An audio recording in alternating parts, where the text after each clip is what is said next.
We have personally met so many people that have come out of Ahmadiyya schools. Yeah. Right? And today, by the grace of Allah, some of them are teaching at very high-profile universities within their own countries, or even in the West, in the USA, in Canada, UK, Germany, etc. I don't know. This is not big. This is just my intuition. It's nothing else. The amount of money that's going in, the output's not there. Simple as that. The output is not there. His Holiness Hazrat Mirza Masroor Ahmad, the Caliph of the Ahmadiyya Muslim community, once stated that never let any opportunity to serve those who are mired in poverty or subjected to hardship slip through your fingers, and never, God forbid, allow even a trace of pride to enter your mind thinking that you're doing such people a favor. Rather, it is they who are doing you a favor, because they are providing you with an opportunity to gain the pleasure of God and to reap His blessings in both this world and the next world. Muhammadur Rasulullah, Rasulullah, Rasulullah, Muhammadur Rasulullah. A'udhu billahi minash shaitanir rajeem. Bismillahir rahmanir rahim. I seek refuge with Allah from Satan the accursed, in the name of Allah the gracious, the merciful. Assalamu alaikum. May peace and blessings of Allah be upon you all, and welcome to the Voice of Islam's Drive Time show here at Baitul Futuh Mosque. You're joined by myself, Raheel Ahmed, and joining me today, Qamar Ahmed and Salman Qamar.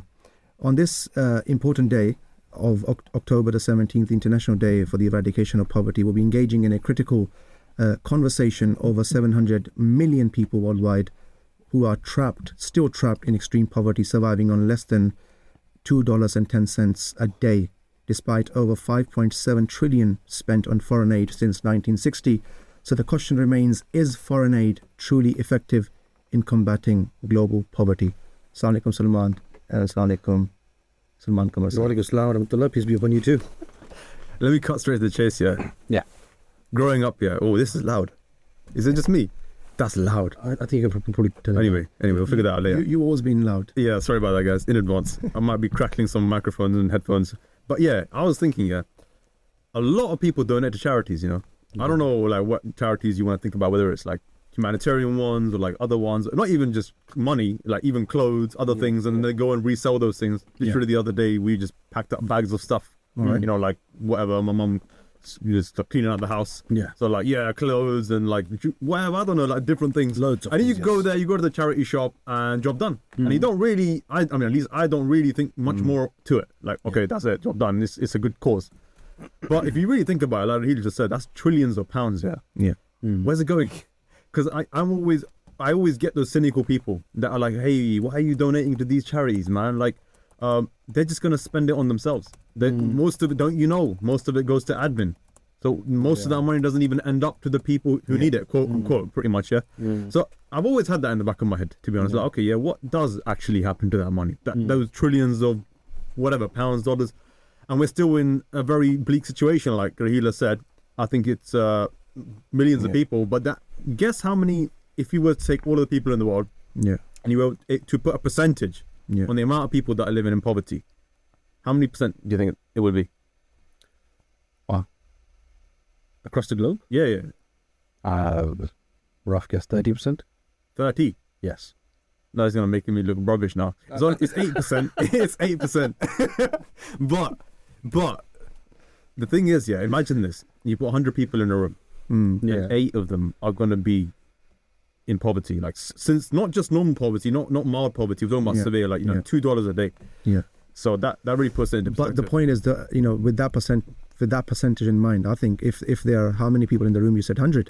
Yeah, it's 8%, isn't it? So exactly. So the point I'm trying to make here is that the rest of the people can actually help eradicate the poverty of the thing is, how though? Think about it. Because if it's going to be a case of us donating to charities, that's the question, right? Where's that? What are they even doing? I think that the question is it just down to the money? Okay. Does like the financial aspect alone suffice to get the people out of poverty? I don't think so. Someone, I'm sorry. Someone who hasn't had much money in his life, doesn't know how to deal with it. You give him, let's say, £100,000 right now. Right. He'll lose it within the next 3 months. we have seen so many of these stories where people win the lottery. Yeah. And they just spend it on that's like true. luxury cars and houses and whatnot, and it's gone within a year. That's true. But to be cynical again in nature, yeah, I can't imagine someone who's living in abstract poverty, to the moment he gets money, not for the first thing, not to be someone who's food and necessities. Exactly. Right? Yeah. However, I do agree with you because it's not just money, because it's that analogy, right, of feed a man a fish, feed him for a day. Teach a man how to fish, teach him for life. Now you can't necessarily convert that into donations, but what I do think is the case here, and I was reading into these reports as well, is that where these charities are going and they're literally providing aid. Like when I mean aid, I mean food, water, medicine. But are they also investing in actual infrastructure that's going to have longer lasting benefits? What these charities are essentially doing is we are making those people rely on us. So whenever there will be someone handing out food and clothes, So handouts, those people will have that. But as soon as we pull out, they have nothing left. And that's what some of these reports are suggesting, that the charities that are doing a very good job out there, of course, they're doing a lot of their results and efforts lead to short-term success and short-term results. What about long-term results? What about teaching them how to fish? You know, that reminds me of the time of the Prophet Muhammad sallallahu alaihi wasallam, may the peace and blessings of Allah be upon him, when he explained to us that, look, when you're about to release a slave, don't just release him into the world like that. Teach him something, make him a valuable asset to society, and then you let him go. Because only then he can contribute towards society. Otherwise, you let him go. Yes, exactly. Because it eventually comes down to survival, isn't it? Well, that's what you have in. Sorry, just last thing. What you have in the US right now, and after obviously equal rights movement and everything, and where obviously the blacks were given human rights, basically equal human rights. Yes, they were given that. Yes, they were given freedom in a single day, but according to what you're saying, were they given the tools, the education, the resources to actually stand up on their own feet? Well, no, because even today, so much poverty, even in America. Absolutely, and this is why, as you know, the integration aspect is also very important, because in Islam, where when Allah Almighty mentions "wala amatu mu'minatun," khayru min mushrika, that when it comes to marrying to these slaves, Allah Almighty in Islam puts great emphasis, i.e., integrating them in society, i.e., they are equal to you. And this is something that's very, very important, because when you're looking at the other side as not equal to you, that you're just giving handouts, then of course that's going to be the issue. But the point I want to mention here, I don't know if you guys remember, Elon Musk was actually challenged by the United Nations. Is it? Yeah, last year to show him he challenged the United Nations. Right. Where they said that about $6 billion dollars plan that would end world hunger.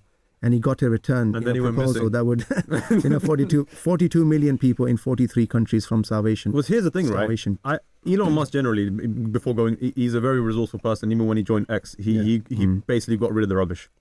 With the administration and the way the workflows work. So that's from the resourceful side of things. But I genuinely think that there is a big problem with this. I don't know if this is not big. This is just my intuition. It's nothing else. The amount of money that's going in, the output's not there. Simple as that. The output is not there. With what Elon Musk is presenting, which is maybe a fraction of what we have already spent, it seems like there has to be a problem. And what the problem in these reports they are suggesting is simply too much focus on short-term results. Just give them food, just give them water, build something here and there, but nothing long-lasting. So we do have a lot of guests coming on today. We do. Hopefully they're going to be telling us what are some of those things that, our money is going to go towards, which is going to produce long-lasting results, because that's what ultimately the people that are putting their money in want to know. I mean, the theme that we're speaking about today is, of course, ending social and institutional maltreatment, acting together for just, peaceful, and inclusive society. Poverty is something that has not been wiped out, despite the efforts, as we're speaking about, been made. In fact, the extent to which foreign aid has been useful at all has also been debated. But the point that we're discussing here is that it is actually unfortunate that despite having the resources to do so, poverty has not been successfully eradicated. Now, what is the reason behind this, and why has foreign aid not worked out the way it is advertised?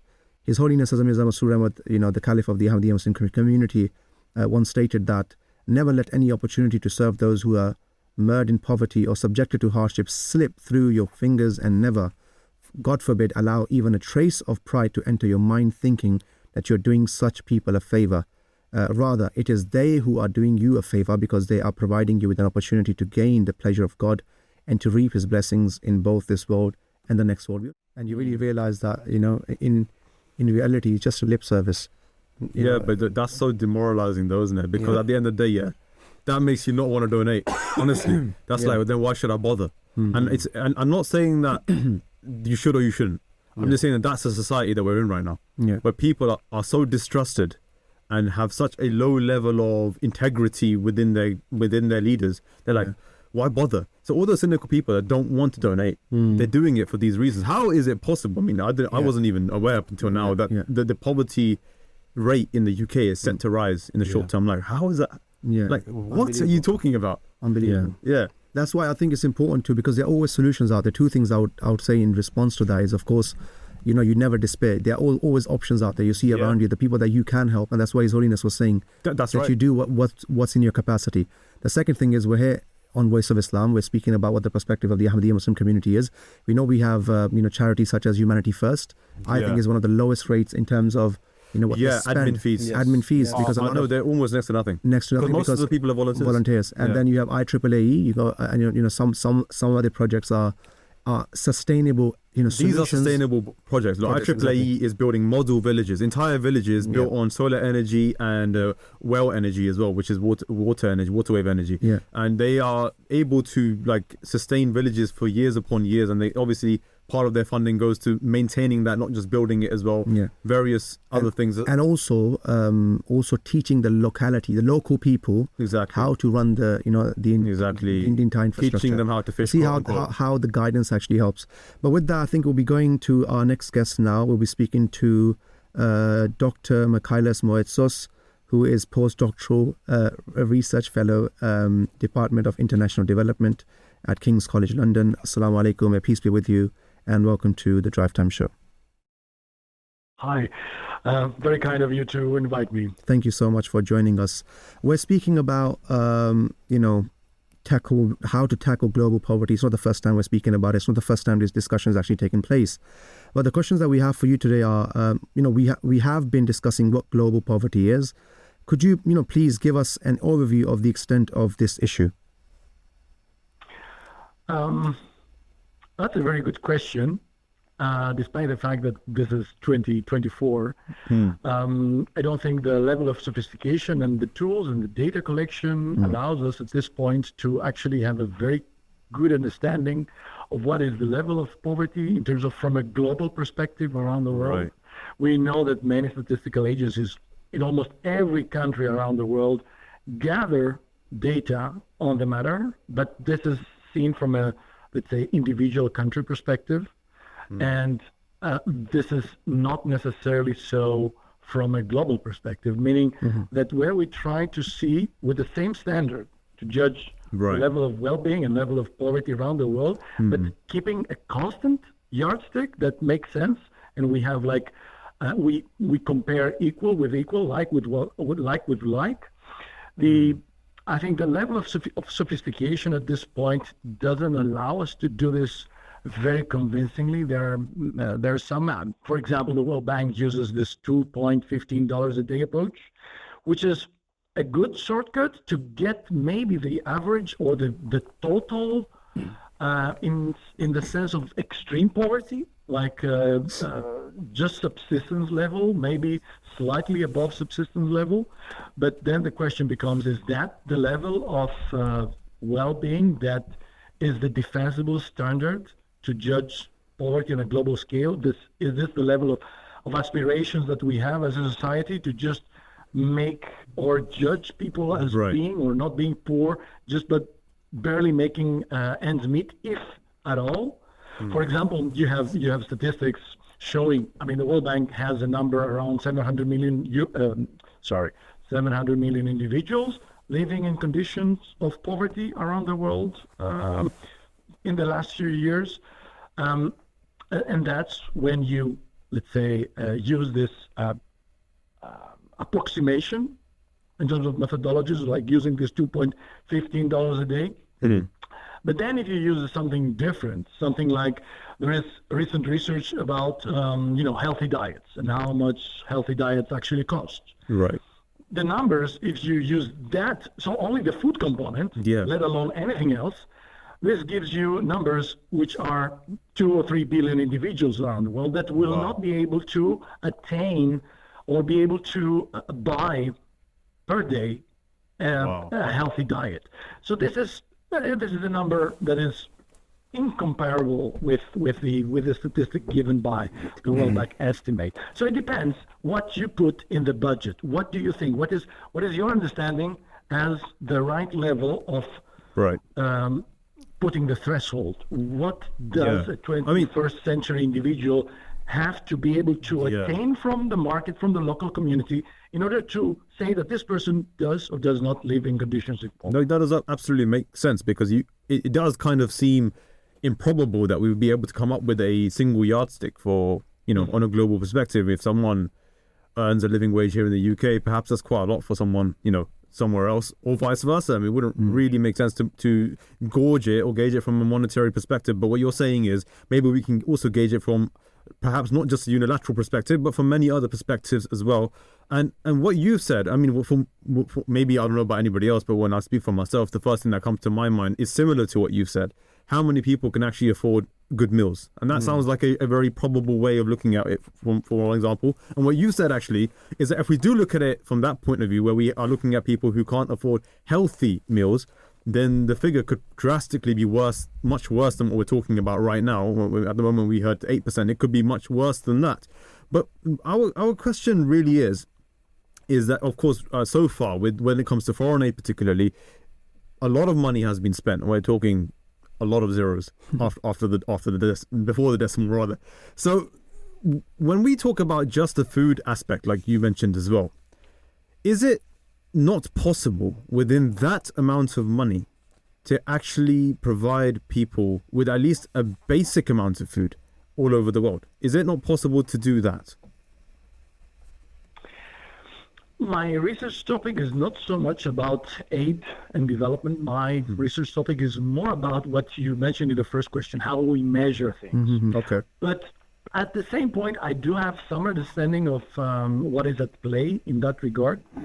So the way I understand it, and again, I'm qualifying my answer by not being a specialist in that area, is that this is not always what is the target of the aid given per country. Correct.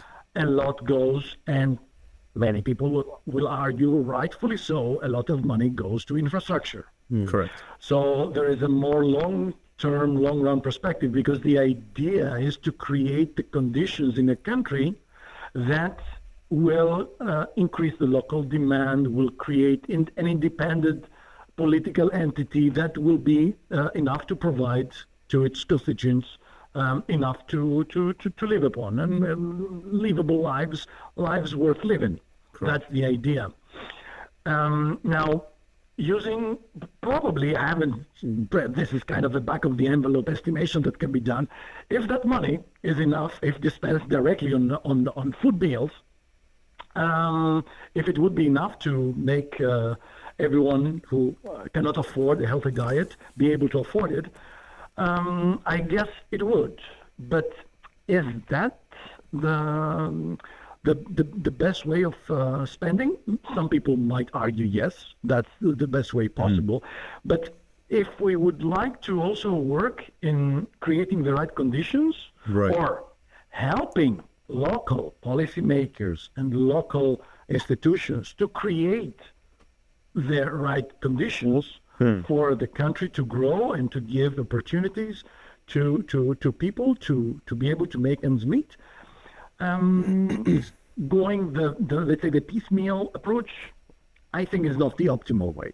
Yeah, honestly, I think at the end of the day, like what Raheel said is the best advice, in my opinion, which is to Thank you for that. Thank you. I mean, it's not your advice. Don't take credit for it. Yeah, it's Islamic advice. Yeah.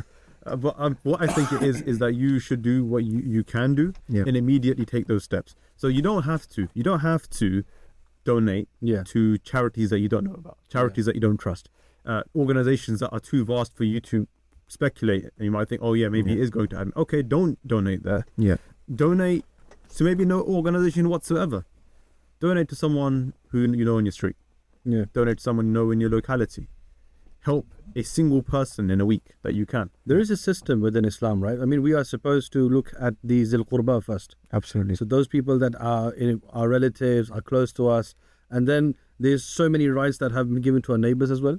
So if each of us just looks at that, help out your own family members, That's right. your relatives, and the people in your immediate society within your neighborhood, I mean, we can get rid of so many of these issues. I don't recall the name of the companion, perhaps you can remember, but a gentleman once came to the Prophet ﷺ with some charitable offering, and he would then ask that who should this be given to? Yeah. And he said, the most poor that you know. He goes, I am the most poor that I know of. And the Prophet ﷺ smiled and said, take it back home. Exactly. Yeah. So obviously this is one extreme case. Yes, you should obviously help yourself before, but what this means is if you're thinking about helping yourself, then the next step is to help those next to you, like you've said. Exactly. And then we can think about also thinking about larger projects as well. And when we do come to the projects, Raheel mentioned some fantastic places where we can actually donate as well. Places that you must trust. Yeah. You must do your research. Like what I said in the beginning, don't be like me at times where you just blindly donate and think that's it, my job's done. No, actually, perhaps we need to do a bit of research into, okay, we're donating to this charity. If what we want to donate to is sustainable projects, does this charity even do sustainable projects? Yeah. For example, do I even know that? No? Then why am I donating? So we have to ask ourselves these questions. But I think away from that, what I've taken from this program and listening to the guests, especially that comment is going to stay with me for a very, very long time. You know, that political tool. Yeah. The charity is a political tool. And it's an example of, you know, wherever these, you know, great nations, as we say, these nations have gone to give them peace and stability. You know, they've only left, you know, chaos and destruction, you know, as an aftermath. And the reality is, from an Islamic perspective, it reminds us of the prophecies of the Holy Prophet, peace be upon him, about the end of times, right? With regards to the Dajjal, how it would feed people. You know, those that would accept his conditions would get a mountain load of, you know, wheat and all of these different things. As for those who wouldn't, you know, the North Gazans are starving at this moment in time. We know that. So this is the reality of the world that we live in. I think it's really important because when she says, Sophie said, political tool, right? So basically what she meant by that is that these countries are ready, willing, and very much capable to help people. Oh, yes. But if it's not to their political benefit, rather it's to their detriment, for example, they wouldn't really want to do that. And that's the driving factor behind if they will or won't. Because the point and that's why she used the word mood. Right now there is no mood. Because the point is, you want that dependency.